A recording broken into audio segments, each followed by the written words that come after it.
Ассалаумағалейкум достар, сіздермен Ансар Home бренді жалпы бізді Instagram желісінен, жалпы мынандай видеолардан көрген болатынсыздар, бірақ жалпы Ансар Home бренд қандай ол, ішкі кухнясы қандай, тауарлар қайдан келеді, қалай оларға наценка қоямыз, іштегі сотрудниктармен қалай жұмыс жасаймыз, тауарлар қайдан келеді, соның бәрін осы видеода YouTube арнамызда ашып, осы бүгін толықтай сіздермен таныстырып өтетін боламыз. Сіздермен мен Нұрдәулет, осы Ансар Home брендінің маркетолог болам. Кеттік. Жалпы Ансар Home деген қандай бренд, сол жайлы айтып өтейін.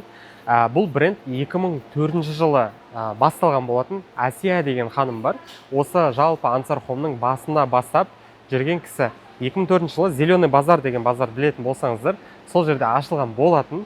Содан бері бұл бренд жүріп келе жатыр. Получается, бізде уже 22 жылға кетіп бара жатыр. Қазір 2026 уже 22 жылға кетті. Сонау 1000 мелочей болып басталған бренд қазір Тараз қаласының ең үлкен гипермаркетіне айналған болатын. Жалпы бұл қазіргі таңда үйге арналған тауарларды Тараз қаласы бойынша номер 1 деп айта аламыз осы брендті. Өйткені бұл жақта өте көп тауарлар бар. Кірген боласыздар, посудадан бастап, жалпы мынау үйге арналған тауарлар, ванна тауарлар, кухняға арналған тауарлар, автотоварлар да бар. И барлық мынау жалпы адамға керек тауарлардың бәрі бар, осы жерден таба аласыздар. Жалпы ең көп қойылатын сұрақтардың бірі біздің тауарлар қайдан келеді? Ответ өте оңай, ол бізде Қытайдан келеді, жалпы Иу қаласынан және басқа да қалаларынан. Және де Қытай деген кезде біздің қазақтарда өте жаман психология бар. Қытайдың товары ол нашар товар деген ассоциация беретін боламыз. Бірақ та Қытайдың тауарларының өзінде, қазір Қытай өзі дамып жатқаннан кейін, оның жай тауарлары бар, және де жақсы тауарлар да бар. Дәл солай әр брендтің өзінің де жақсы және жаман тауарлары бар. Мысалы келтірейін, бізде Ливан деген бренд бар. Ливан брендінің өзі екіге бөлінеді. Біреу жай тауарларын сатады, біреу жақсы сападағы тауарлар сатады. Мысалы біз бұл кісілермен прямой жұмыс жасағаннан кейін бізге жақсы тауарларын бере алады, бізге деген сенімдері бар.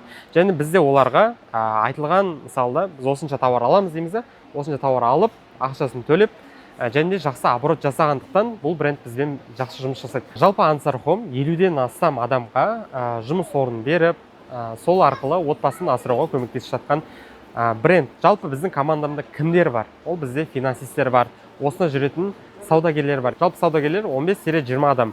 Және бізде команда маркетингі бар. Ол жақтың өзінде бізде 5-6 адам жұмыс жасайды. Және де финансист бар. Осында складовщик бар. Жаңа тауарлар келеді, соларды обработка жасайды. Және бізде Алматыда өзіміздің склад бар. Сол жақтан бізде тауарлар жіберіп отырады. Және де ол тауарларды қандай тауарлар алу кереккен айтып отыратын, солармен поставщиктармен келісіп отыратын тағы адамдар бар. Сөйтіп жалпы айтқанда 50-ден астам адам осы брендтің айналасында қызмет етіп жатыр.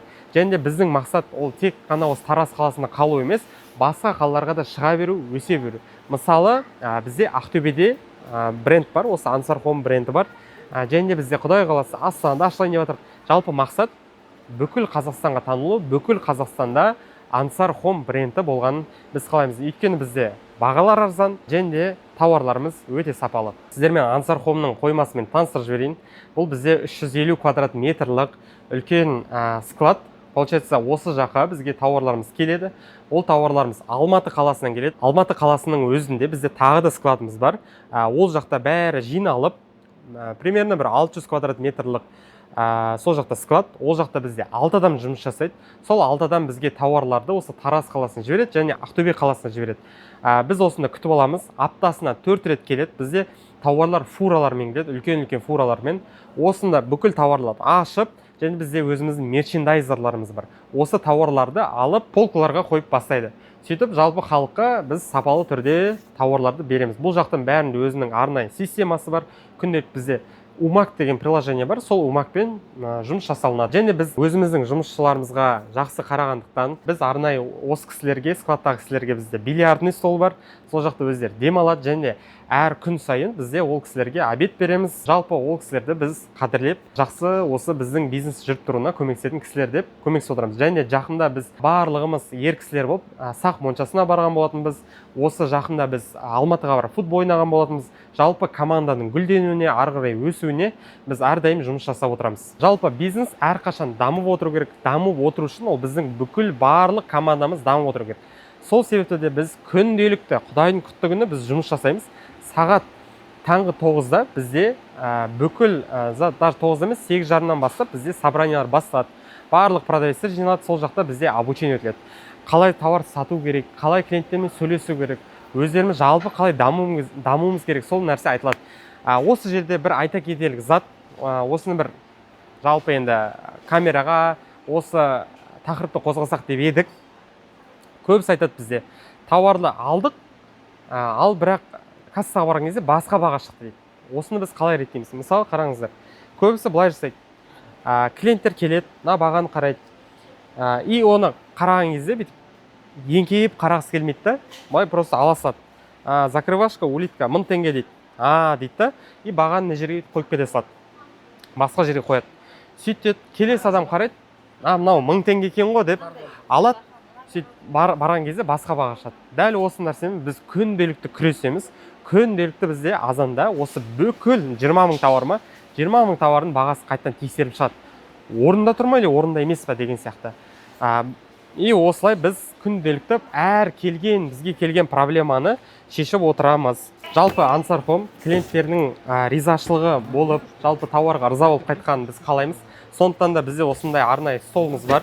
Бұл столда әр тауарды біз тексеріп шығамыз. Осындай лампалар болса, лампаларға арналған розеткамыз бар. Әр тауарды ашып, ол таза ма, бірақ емес пе, сол жағын тексеріледі. Және мысалы, хоть посуда алсаңыз, 1000 посуда алсаңыз, әр посуданы тексеріп шығады. Сынық па, сынық емес па деген сияқты. Чтобы әр клиент довольны болып кету үшін. Және тағы да бір мәселеміз бар. Жалпы бізде 4 касса жұмыс жасап тұр. Және бізде ең басты нәрсе көбінесе сұрайтын, ол бізде рет сұрайды, рассрочка сұрайды, кредит бар ма, анау бар ма, мынау бар деген сияқты. Бірақ біз жалпы Ансар Home'ның өзінің бір принциптарының бірі адамға бір нәрсені пихать етіп жібермеу. Адам реально ол нәрсеге қалап тұрма, сол нәрсені алса екен деп тілейміз да. Және жалпы бүкіл қазақ халқын білесіздер, өте көп бәрінде кредит бар, рассрочка бар. Ол нәрсе болмас үшін, біз сол нәрсеге бір причина болмас үшін тауарларды біз тек наличкаға сатамыз. Ешқандай адамға рассрочка, рет, ондай нәрсеміз жоқ. Тек наличка алсаңыздар болады. Жалпы біздің клиенттеріміз ыңғайлы отсын. Мысалы, бізге көбінесе семейный адамдар келеді. Күйеуі жүргісі келмейді. Соған арнап біз арнайы кофейня ашып қойған болатынбыз. Кофейняға келіп, күйеуі отырып, кофе ішеді, шай ішеді, өзін жақсы сезінеді. Және де көбінесе үлкен болғаннан кейін көп адам отырып кішкене ентігіп, шай ішіп алғысы келеді. Соған арнайы бізде осындай кофейнямыз бар. Бұл кофейняда жаңағыдай бургер бар, донер бар, курицамыз бар, жалпы барлық тағам түрлері бар, фастфуд түрлері.